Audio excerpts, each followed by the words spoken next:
Hello everyone! Ayan, kahit pagod tayo, galing sa trabaho, kailangan chill lang, di ba? At syempre, kailangan happy ka pa rin.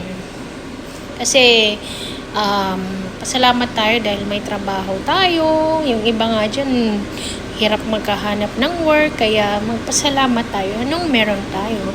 Syempre dahil buhay ng nanay at hindi uso ang katulong dito sa Australia, kaya meron akong hagasin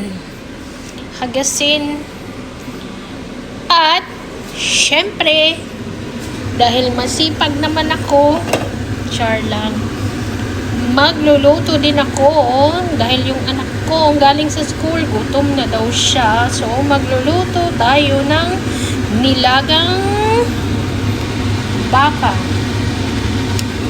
Kasi medyo malamig dito ngayon. So kailangan natin, meron tayong sabaw at saka gulay.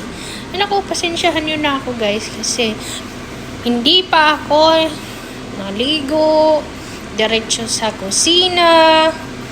Alam nyo na, wala namang gagawa na iba.